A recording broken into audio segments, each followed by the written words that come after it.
जय श्री राम।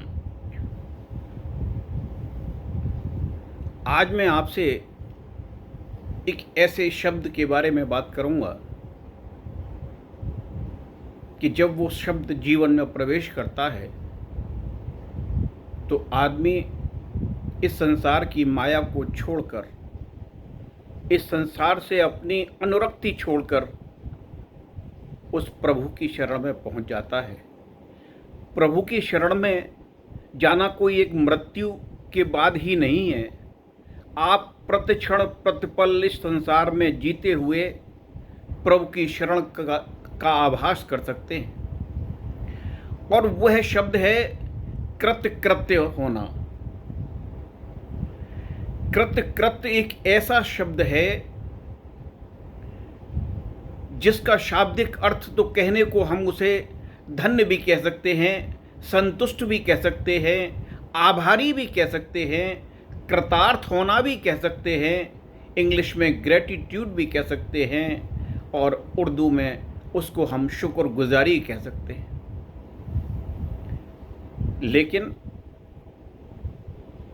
जब किसी चीज़ का, किसी अपने प्रयत्न का, प्रभु प्रदत्त कार्य का जब हम करने में सफल होते हैं तो इन आँखों से वो खारा जल बहने लगता है और इतनी हार्दिक प्रसन्नता होती है कि तब हमारे हृदय से ये निकलता है कि प्रभु मैं कृत्य हो गया। हमारे संत गोस्वामी तुलसीदास जी ने भी इस शब्द को अपने श्री रामचरितमानस में प्रयोग किया है, और ऐसे ऐसे स्थानों पर प्रयोग किया है जहां वास्तव में इसकी सार्थकता है। आप सुंदरकांड देखिए, हनुमान जी अशोक वाटिका में पहुंचे हैं, उन्होंने अपना परिचय दिया है, माता ने अपना दुख व्यक्त किया है, वहाँ रहने के कारण जो भी संकट जो उन्होंने झेले हैं, जब उनको ये विश्वास हो जाता है कि ये प्रभु का सेवक ही है, तो सब कुछ उन्होंने उनके सामने व्यक्त किया। और जब हनुमान जी को हृदय में यह आभास होता है कि मैं आज अपने कार्य करने में, जो प्रभु ने मुझे कार्य सौंपा था उस करने में मैं सफल हुआ प्रभु की कृपा से, तब उन्हें उस वक्त कृत्यता का बोध होता है। और वो कहते भी हैं कि अब कृत्य भयऊ में माता, आशीष तब अमोघ विख्याता। जब आप कोई बहुत दुर्लभ कार्य, कोई ऐसा कार्य जिसकी सफलता और असफलता में आप झूलते रहे हों और उसको हाथ में ले लें और वो सफल हो जाए, उसमें आपको प्रभु कृपा का अंश नजर आए, तब उसकी आप कृत्यता का बोध करते हैं। बालकांड में भी कृत्य का उपयोग किया है। एक छंद आता है, कृत्य विभो सब बानर ए, निरखन तनातन सादर ए। तुलसीदास जी ने पूरी रामचरितमानस में हर एक शब्द का प्रयोग जहाँ जितना भी उचित था उतना उस हिसाब से किया है। ऐसा नहीं अनायास ही कोई शब्दों को उसमें डाल दिया हो, जो जैसे कि भगवान श्री राम और माता सीता के बीच में जो संवाद होता था, तो एक शब्द है कृपा निधान, करुणा निधान। वो माता भगवान श्री राम के लिए प्रयोग करती थी, और वो दोनों के व्यक्तिगत बातों के बीच का एक शब्द था। तो ये उन्होंने तब प्रयोग किया रामचरितमानस में जहाँ उनको ये बोध कराना था कि हाँ, माता ने हनुमान जी को संदेश, हनुमान जी सही रूप से देख कर आए हैं, और ये संदेश प्रभु तक जब पहुँचेगा तो उनको विश्वास होगा। मैं एक छोटी सी दृष्टांत देता हूँ इस विषय पर कि आदमी कृतकृत्यता का बोध एक कीड़े के माध्यम से बताता हूं। एक भंवरा था, रोज फूलों का मकरंद लेने विभिन्न फूलों के लिए अपने स्थान से 1-2 किलोमीटर दूर जाया करता था। वहाँ विभिन्न प्रकार के फूल थे, बहुत सुगंधित पुष्प थे, बहुत वो बगिया हर तरह से संपन्न थी। उसके रास्ते की यात्रा में एक नाला, गंदा नाला पड़ता था। उस गंदे नाले में वो प्रतिदिन जाते वक्त देखता था कि एक कीड़ा वहां रहता था। एक दिन जाते वक्त वो रुका और वो कीड़े के पास पहुंचा। उसने उस कीड़े से कहा कि तुम इस गंदी जगह में रहते हो, तुम्हें यहाँ अच्छा लगता है? बोले यही मेरा घर है और मेरे लिए सब कुछ ठीक है, मुझे कुछ गंदा नहीं लगता, जैसा मुझे दिया है वैसा मैं उसे स्वीकार करता हूँ। तो बोले अच्छा कोई बात नहीं है, कल मैं जब आऊँगा तो तुम्हें मैं अपने साथ ले जाऊँगा और मैं तुम्हें इस संसार को दिखाऊँगा कि ये कितना सुंदर है। तुम अभी तक यहाँ इस गंदे नाले में रहते हो, इसलिए तुम्हें यही नज़र आता है कि दुनिया यही है। दूसरे दिन भंवरा आया और उसने उस कीड़े को अपनी पीठ पर बिठाया और वो आवाज़ करते हुए, जैसी आवाज़ उसके पंखों से निकलती है, वो उस बगिया में पहुंचा। पहले तो उसने उस बगिया का पूरे का भ्रमण किया जिससे वो कीड़ा उस पूरी बगिया को देख ले। इसके बाद एक बहुत ही सुगंधित सुंदर से पुष्प पर उस कीड़े को बिठा दिया। कीड़ा उस पर बैठ गया और वो भंवरा उससे बोला कि तुम यहीं बैठो क्योंकि तुम उड़ नहीं सकते हो, मैं विभिन्न फूलों से मकरंद लेकर आता हूँ। ऐसा करते करते शाम हो गई और वो पुष्प ऐसा था कि वो शाम को बंद हो जाता था, वो कीड़ा उसमें बंद हो गया और पूरी रात उसमें बंद रहा। उसकी भीनी भीनी सुगंध से वो जीवित रहा और बड़ा प्रसन्न, मन में प्रसन्न होता रहा। सुबह एक माली आया, माली ने वो पुष्प तोड़ लिया। माली ने वो पुष्प तोड़कर उसकी एक फूल माला बनाई और वो माली प्रतिदिन उस फूल माला को भगवान श्री कृष्ण के मंदिर में भगवान के गले में धारण करने के लिए देने जाता था।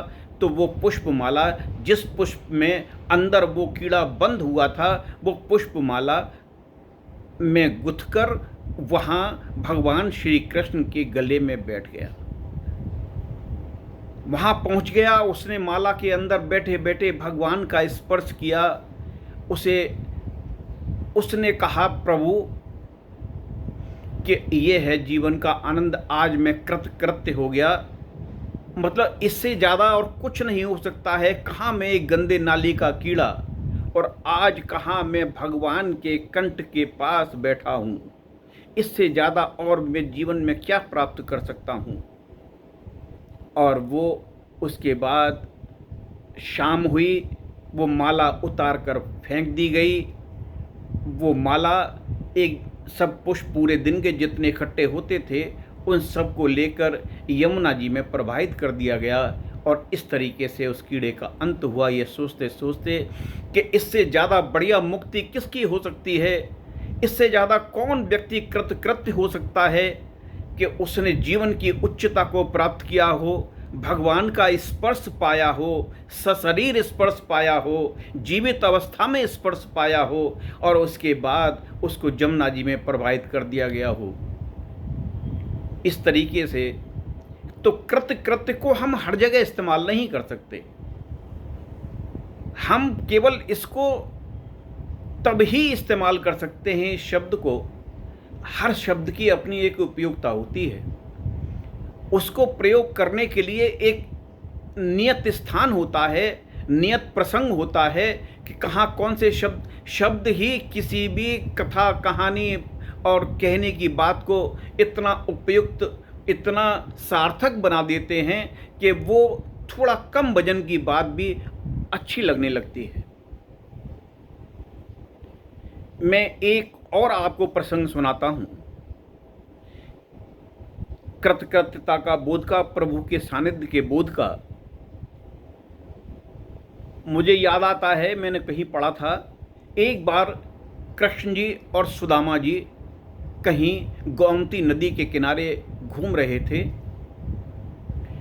सुदामा जी बोले कि कृष्ण, मैंने सुना है तुम पूरी माया का जाल तुम्हारे पास है, पूरा आवरण तुम्हारे पास है, जिस पे डालते हो, डाल देते हो और उसको अपनी माया के दर्शन कराते हो, जो कि बहुत ही एक तरह से कहा जाए तो बड़ी जटिल है। आदमी इसमें फंसकर अपने जीवन को लगभग बर्बाद ही करता है और आपके सानिध्य से दूर हो जाता है। बोल नहीं, ऐसा तो कुछ नहीं है, लेकिन जब भी अब अवसर आएगा तो मैं तुम्हें बताऊंगा कि माया क्या होती है। दूसरे दिन जब फिर गोमती पर टहलने आए, घूमने आए, तो प्रभु ने कहा चलो सुदामा इसमें नहा लेते हैं। तो सुदामा जी बोले कि कृष्ण, पहले तुम नहा आओ, मेरे आपके वस्त्र दोनों के मैं यहाँ देखता रहूँगा, फिर मैं चला जाऊँगा। कृष्ण जी उसमें नहाकर बाहर आ गए। अब फिर सुदामा जी अपने वस्त्र उतारकर उस गोमती नदी में नहाने के लिए घुसे। बख्शिश तक तल तक पानी जब आ गया तो उन्होंने कहा लाओ एक डुबकी भी लगा लेता हूँ। जैसे ही उन्होंने डुबकी लगाई, भगवान ने कहा इसको आज माया के दर्शन कराए देता हूँ। तो वो सुदामा जी अंदर क्या देखते हैं कि गोमती नदी में बहुत भयंकर बाढ़ आई हुई है और मैं बहता हुआ जा रहा हूँ और मैं चीख रहा हूँ, चिल्ला रहा हूँ, बड़ा परेशान हो रहा हूँ। जैसे तैसे हाथ पैर मारकर वो एक किनारे पर आए हैं। किनारे पर आकर वो निकले तो एक पास में गांव था। गांव में घूमते हुए उधर से शहर की ओर जा रहे थे, तभी सामने से एक हथनी आती हुई मिली जिसकी सूंड में माला लटकी हुई थी। उस हथनी ने वो माला उनकी सूंड में डाल दी। हथनी ने अपनी सूंड से वो माला उनके गले में डाल दी। जैसे ही माला डाली, वहाँ बहुत सारे लोग इकट्ठे हो गए और ताली बजाकर स्वागत करने लगे कि हे युवक, आज से तुम हमारे राजा हुए। उन्होंने कहा क्या मतलब? कि नहीं, हमारे यहाँ यही प्रथा है कि जैसे ही हमारा राजा का देहांत हो जाता है उसके बाद नया राजा चुनना होता है, तो ये हथनी ही माला लेकर निकलती है और जिसके गले में ये माला डाल देती है वही हमारा राजा होता है। अब उनको उनकी बिना इच्छा के अनुसार सुदामा जी को, अब ये प्रभु की माया चल रही है, अभी डुबकी लगाए हुए हैं लेकिन वो माया में अंदर खो गए और माया चल रही है। तो वो उनको ले जाकर राजभवन में ले जाते हैं, राज सिंहासन पर स्थापित कर देते हैं, मुकुट पहना देते हैं और राजकन्या से उनका विवाह कर देते हैं। राजकन्या से विवाह के कुछ समय बाद उनके 2 पुत्र होते हैं और वो वहाँ अपना जीवन व्यतीत करने लगते हैं। थोड़े दिन बाद उनकी पत्नी की मृत्यु हो जाती है। उनकी पत्नी की मृत्यु हो जाती है तो सब दरबार के लोग और इधर उधर के जितने भी मिलने परिचित लोग थे इकट्ठे होते हैं और वे सुदामा जी से कहते हैं कि हे राजन, जहाँ आपकी पत्नी गई हैं अब वहीं आपको जाना होगा। बोले क्या मतलब? कि बोले ये जो उनको चिता में जलाया जाएगा, इनका दाह संस्कार किया जाएगा, तो आपको भी उनके साथ चिता में जलना होगा, आपको भी उनके साथ जाना होगा। बोले मैं क्यों जाऊंगा, मुझसे क्या मतलब है, और हर एक को अपना अपना जीवन मिलता है, मैं इनके साथ क्यों जाऊंगा, इनकी मृत्यु हुई है, मेरी थोड़ी हुई है जो मैं जलूं। और वो बड़े परेशान। अब यही सोच विचार में वो एकदम बड़े तेज चीखे हैं तो फिर पानी में से एकदम ऊपर आए और फिर देखा कि सामने कृष्ण खड़े हैं जो पीताम्बर अभी पहन ही रहे। जब वो बाहर निकल कर आए तो वो आँखों से आंसू बह रहे थे और कह रहे थे कि प्रभु ये सब क्या था? तो बोले ये सब वही था जो आप देखना चाहते थे। और तो वो सत्य था कि ये जो अब देख रहा हूँ ये सत्य है। तो बोले जो व्यक्ति प्रभु के नज़दीक आ जाता है, प्रभु के पास होता है, वही सत्य है, बाकी जो कुछ भी और दुनिया में है सब माया है। और प्रभु के पास आने के बाद उन्होंने गिड़गिड़ाकर उनकी जैसे भी टूटे फूटे शब्दों से हुई, तब कृत्यता का प्रभु की का बोध हुआ और उन्होंने उनके हाथ जोड़कर उनकी वंदना की और उस वक्त उनको साक्षात ईश्वर के दर्शन हुए।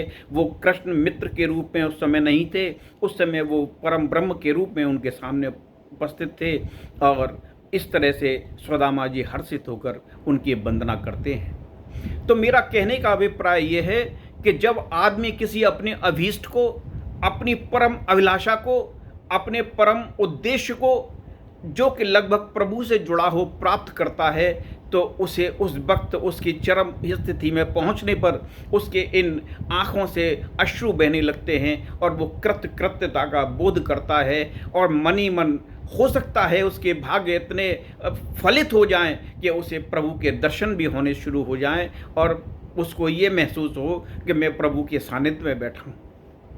तो आज मैंने एक ये शब्द कृत्यता पर आपको थोड़ा सा कहने का अपना जो भी था मैंने आपको बताया। अगले रविवार को फिर मैं आपके सामने उपस्थित होऊंगा। कोई ना कोई दूसरा कोई शब्द मुझे पकड़ में आएगा तो उस पर जो कुछ भी मुझसे बन सकेगा वो मैं आपके सामने रखूंगा। हाँ, यहाँ एक निवेदन करना चाहूँगा, जो व्यक्ति मुझसे पहली बार यहाँ जुड़ रहे हों तो वो मेरे चैनल यूट्यूब पर प्रेम प्रकाश मित्तल प्रेम के नाम से लॉगिन करें। वहाँ मेरे सब वीडियो इस तरह के बहुत सारे पड़े हुए हैं और आगे भी हर रविवार को आपको इस तरह का एक वीडियो प्राप्त होता रहेगा। धन्यवाद। जय श्री राम।